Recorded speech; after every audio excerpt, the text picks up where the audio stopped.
През 2015 година Европа се изправи пред безпрецедентна криза, след като над 1,2 милиона души подадоха молба за убежище на територията на страните от Европейския съюз. Бе създадено разделение между страните членки поради невъзможността им да намерят общ отговор на въпроса как най-добре да се справят с кризата. Голям брой мигранти загинаха във водите на Средиземно море при инциденти в опит да достигнат до европейския бряг. Броят им само за период от първата половина на 2016 година е близо 3700.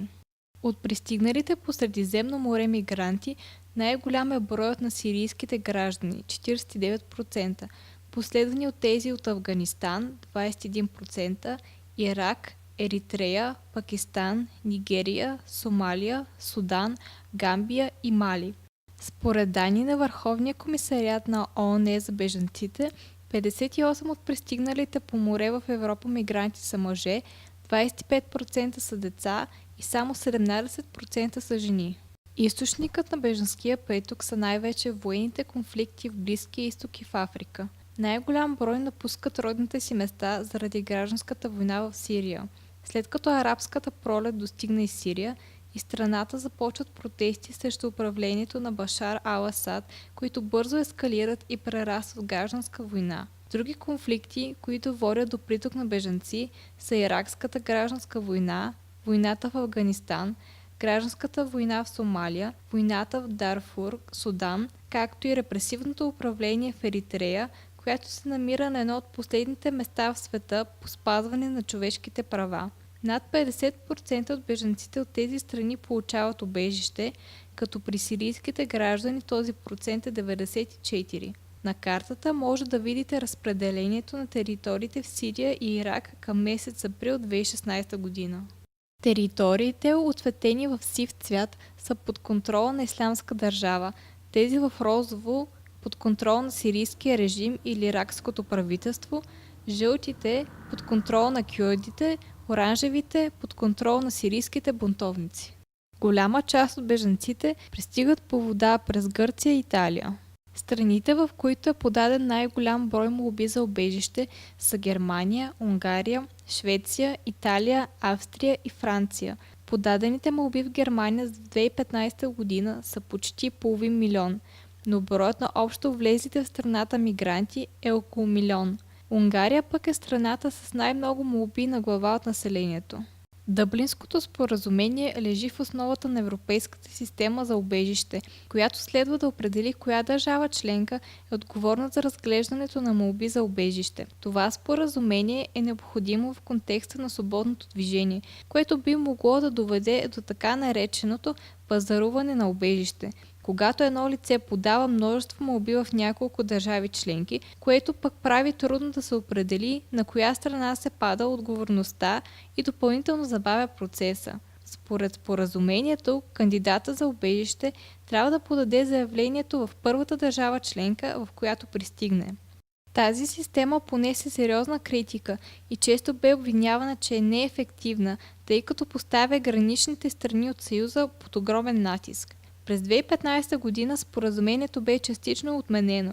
Ако един мигрант не се регистрира в първата страна, в която пристигне, а продължи към друга, може да бъде върнат обратно. Унгария не успя да се справи с огромния наплив на молби за убежище и през юни 2015 година спря да приема обратно бежанците, които бяха пресекли границите към други държави и след като са били задържани там, са били върнати в Унгария. През август същата година Германия заяви, че е готова да даде убежище на мигрантите, въпреки че според споразумението отговорността за това не се пада на нея. През септември чешките власти дадоха възможност молбите за убежище на мигранти, вече кандидатствали в друга страна, да бъдат обработени в Чехия или бежанците да продължат към друга държава. Възражение срещу Дъблинското споразумение изразиха и Полша и Словакия. Давайки си сметка за неефективността на споразумението, европейските лидери потърсиха ново решение на проблема. През септември 2015 година външните министри на страните от Европейския съюз постигнаха съгласие относно въвеждането на задължителни квоти за разпределянето на 120 000 бежанци между всички държави членки. Според споразумението, България следва да приеме още 852 мигранти. Успехът на сделката остава под съмнение, тъй като към края на юни 2016 година България е приела само 4 бежанци, от които един е избягал, а страни като Австрия, Дания, Унгария, Полша и Словакия не са приели нито един. Същевременно само през 2015 година в Германия пристигат над 1 милион търсещи убежище. През месец март 2016 година Европейският съюз сключи споразумение с Турция, което има за цел да спре вълната от нелегални мигранти, идващи от Турция през Егейско море. Споразумението предвижда нелегалните мигранти, пристигнали на територията на Съюза, да бъдат връщани обратно в Турция, а в замяна Европейския съюз следва да даде убежище на един сириец, намиращ се в Турция, спазвайки принципа един за един. Европейският съюз също така се ангажира да изплати 3 милиарда евро финансова помощ за Турция, за да се справи с мигрантите, както и се ангажира за либерализация на европейските визи за турски граждани, при положение, че Турция изпълни необходимите 72 критерия. Целта на споразумението бе да се намали миграционната вълна към гръцките острови и да се подкопае нелегалният трафик на бежанци. И докато сделката имаше ефект, броят на пристигащите на гръцките острови спадна от около 10 000 на ден през есента на 2015 до около 2000 за целия месец май 2016 година, Европейският съюз бе подложен на сериозни критики и дори бе обвинен, че е направил сериозен компромис с основните ценности на Съюза. Нека чуем какво има да каже председателят на Европейският парламент Мартин Шулц относно сделката с Турция. To tackle the refugee crisis, Turkey made some very interesting proposals. Proposals concern directly the border control, the cooperation between Greece and Turkey, and the proposals are linked to a request of the Turkish side that those people, those refugees who are in Turkey, need support in the country. And I'm not speaking about those people who are in the camps, people who are in the country around and need for their children access to school, need for the family access to healthcare. The further request of the Turkish side for additional money, 3 billion euros are in the debate, are in discussion, needs the cooperation with the European Parliament. We need an additional budgetary procedure. Quite clear that there is an attempt to link the questions related to the refugee and migration crisis with the access process. But one thing is for us as European parliamentarians clear. We have to separate the access negotiations between Turkey and the European Union and all the questions related to opening of new chapters from the short-term management of the refugee crisis.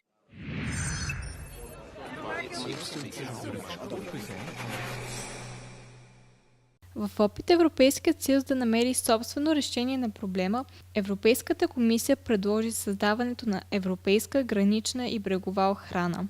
Нейната цел е прилагането на интегрирано управление на външните граници на европейско ниво, за да се управлява ефективно миграцията и да се гарантира високо равнище на сигурност в рамките на Европейския съюз, като същевременно се запази свободното движение в рамките на Съюза при пълно зачитане на основните права. Смята се, че новата агенция, която ще бъде изградена на базата на вече съществуващата Агенция за подпомагане на сигурността на външните граници на Европейския съюз Frontex, ще подпомага държавите членки при охраната на техните граници в случай на засилен миграционен натиск. През юли 2016 година Европейският парламент гласува създаването на Европейската гранична и брегова охрана. Нека разберем повече в следващото видео. Europe's new external border control system, part of its response to the influx of refugees and migrants on its southern flank, is taking shape, including an element vital to securing EU external borders and protecting the Schengen zone, the European Border and Coast Guard. At the heart of it is strengthening the existing border agency, Frontex, allowing member states whose borders come under pressure to call in rapidly deployable multinational support teams. C'est une agence qui a une capacité de 1500 gardes-côtes qui sont mobilisables immédiatement lorsqu'un État membre en fait la demande.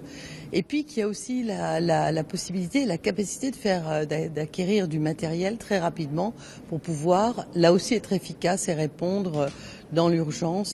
Member States will still manage their external borders day to day, but if they refuse to accept support in extreme cases, it can be forced on them. The agency will also have a greater role in returning migrants to their home countries, but as executors of decisions by Member States. It's hoped the agency will start in September 2016 and be fully functional by November. The speed of its establishment, a measure of the EU's urgency in dealing with the migration crisis.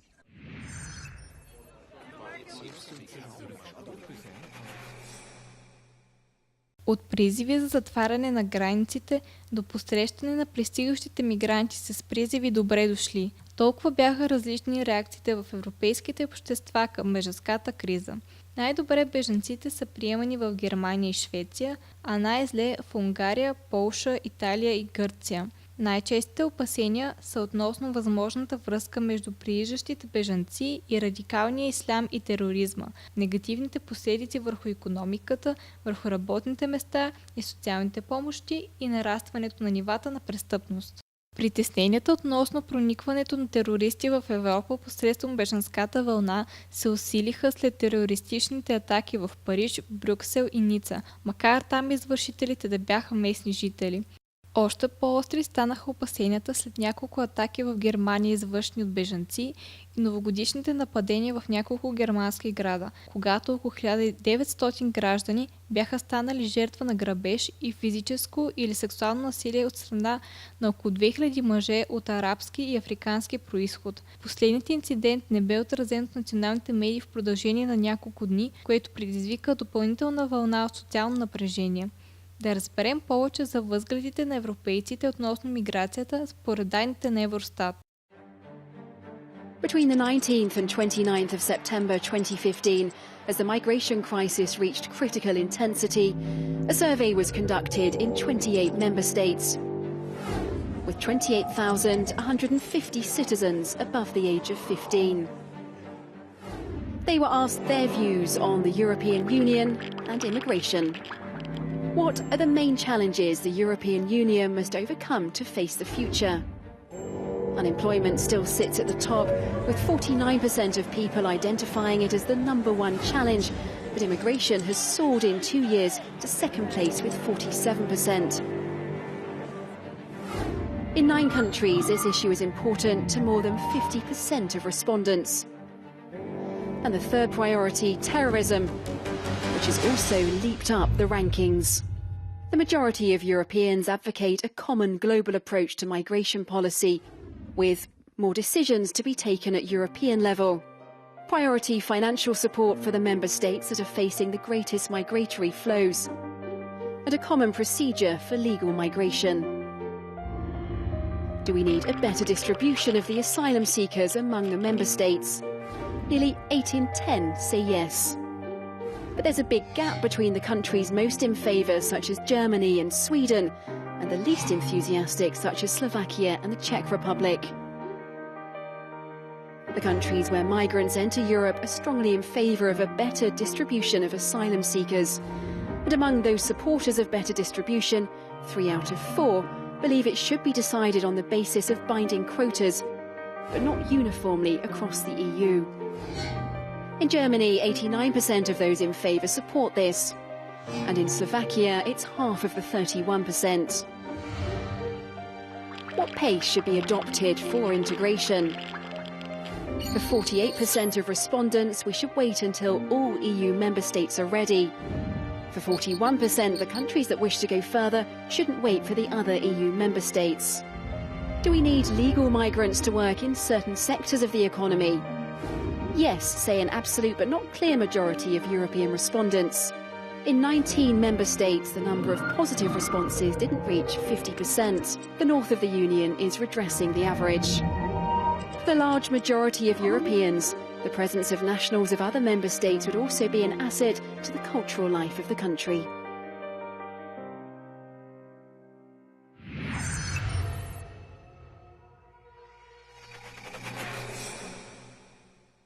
Същевременно в някои общества, включително и в германското, на бежанците се гледа и като на възможност да се даде тласък на икономиката, тъй като местното население прогресивно застарява. От изключителна важност, за да се включат бежанците в пазара на труда, е интеграцията, за която ще разберем малко повече сега. In Brussels, refugees awaiting asylum rulings get food and shelter. Their stories of the war or oppression they've fled are well documented, so too their long journeys to Europe. Less so is what happens next, the pathways to integration in their new home, not least finding work. We see often very talented people who come here and they tell you that they're a doctor, a lawyer. They fill in a gap where there is people needed and they have the expertise, they have the experience, the capabilities. With unemployment so high in Europe, especially among the young, delivering jobs to refugees is a touchy subject in each member state. We need some specific programs to integrate the refugees so that these people are quickly moved from being some people that are a humanitarian cause. They need money, they need support, to be instead productive elements, paying taxes, producing economy. In Parliament's Employment Committee, Mr Benifei is pushing for new ways to be found to support refugees' efforts to find work. He's got wide support across the groups. We cannot just think that the member states alone can solve the problem. We need to assist them, we need to be close to them and support them also financially. The report, which if passed won't be legally binding, is expected to go to the full plenary before the summer.